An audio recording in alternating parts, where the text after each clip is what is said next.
الرحمن الرحیم ان ولی اللہ الذی نزل الکتاب وهو یتولی الصالحین والذین تدعون من دونه لا یستطیعون نصرکم ولا انفسهم ینصرون صدق اللہ العظیم وقال اللہ تعالی فی شأن حبیبہ ان اللہ وملائکتہ یصلون علی النبی یا ایھا الذین آمنوا صلوا علیہ وسلموا تسلیما اللهم صل علی سیدنا محمد وعلی آلہ واصحابہ افضل صلواتک وعدد معلوماتک وبارک وسلم۔ محترم حاضرین معزز سامعین، السلام علیکم ورحمۃ اللہ وبرکاتہ۔ سورہ اعراف کا یہ آخری رکوع ہے اور اس رکوع کی ابتدائی چند آیتیں بھی اس سے پہلے وضاحت میں لائی گئی تھی۔ رب تبارک و تعالی ارشاد فرماتا ہے کہ اس زمانے کے نبی سے رب تعالی نے یہ فرمایا کہ آپ یہ فرما دیجئے کہ میرا نگران اور میرا دوست، میری مدد فرمانے والا اللہ تبارک و تعالی ہے۔ ان ولی اللہ، کہ اللہ تعالی میرا مددگار ہے۔ الذی نزل الکتاب، کہ وہ پروردگار جس نے کتاب نازل فرمایا، یعنی آسمان سے قوم کی ہدایت کے لیے اللہ تعالیٰ نے جو کتاب نازل فرمائی تو اس کے نازل فرمانے والا رب ہی میرا مددگار ہے۔ اس میں اشارہ یہ دیا جا رہا ہے کہ نبی سے فرمایا جا رہا ہے جو قوم آپ کی بات کا انکار کرتی ہے، آپ سے معجزے طلب کرتی ہے کہ آپ نبی ہونے کی کیا دلیل ہے، تو آپ یہ فرما دیجئے کہ تم ایمان لاؤ نہ لاؤ، میری مدد تو اللہ تعالیٰ فرماتا ہے کہ جس نے خود کتاب نازل فرمائی، لوگوں تک پہنچانے کا حکم دیا، تو کیا اللہ تبارک و تعالیٰ ماننے والے بندوں کو پیدا نہ فرمائے گا؟ تو ضرور اس کتاب کے ماننے والے بھی دنیا میں آئیں گے۔ اس میں ان لوگوں کے لیے بڑی تسلی دی جا رہی ہے جو دین حق، دین اسلام کی خدمت کرتے ہیں اور حق بات لوگوں تک پہنچانے کی کوشش کرتے ہیں۔ اگر کوئی ان کی حق بات نہ مانے تو ہو سکتا ہے کہ یہ نہ مانے، کوئی دوسرا مان لے۔ لوگوں کا کام، ایمان والوں کا یہ ہونا چاہیے کہ وہ پیام حق دوسروں تک پہنچاتے رہیں اور بھولی ہوئی باتوں کو لوگوں کو یاد دلاتے رہیں، چاہے کوئی مانے نہ مانے۔ اللہ تبارک و تعالیٰ کس کے بھی دل میں دین کی اور کتاب کی نصیحت اتار دیتا ہے۔ اور پھر دوسرا جملہ ارشاد فرمایا وَهُوَ يَتَوَلَّى الصَّالِحِينَ، یعنی نیک لوگوں کی نگرانی اللہ تعالیٰ فرماتا ہے۔ اللہ تعالیٰ نیک لوگوں کی پرورش فرماتا ہے۔ اس کا ایک معنی حفاظت فرماتا ہے، دوسرا ان سے دوستی فرماتا ہے، ان سے محبت فرماتا ہے اور نگرانی فرماتا ہے۔ حاضرین، آیت پاک کے اس جملے میں ایک اہم بات کی طرف توجہ دلائی جا رہی ہے، وہ یہ ہے کہ دنیا میں لوگ سمجھتے ہیں کہ ماں باپ ان کی نگرانی کرتے ہیں، یا کوئی ان کا دوست، یا پھر ان کے چاہنے والے، یا ان کے رشتہ دار، یا دنیا کے ہمدرد لوگ ان کی نگرانی کرتے ہیں۔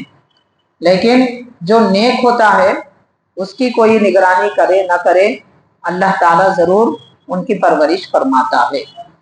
تو پتہ یہ چلا کہ نیکی کرنے والے اور نیکی پر عمل کرنے والوں کی نگہداشت تو خود خالق کائنات فرماتا ہے۔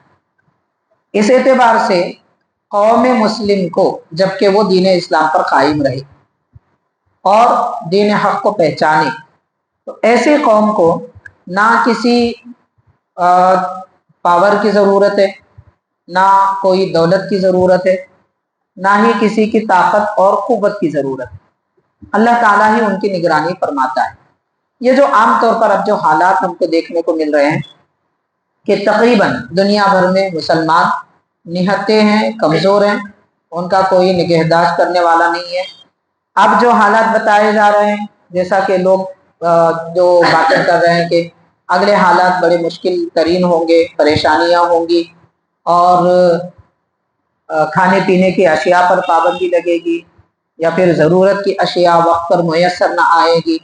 دیکھا جا رہا ہے لوگ ابھی سے پریشان ہیں، تدبیر کر رہے ہیں کہ کیا کریں کیا نہ کریں۔ تو یاد رکھیے کہ تدبیر کرنے سے دین منع نہیں کرتا، مگر اللہ کی ذات پہ یقین ہونا چاہیے۔ اس سے متعلق ایک بات میں عرض کرنا چاہوں گا کہ ایک بزرگ اللہ والے کو دیکھا گیا کہ وہ کسی ویرانے کی طرف جا رہے تھے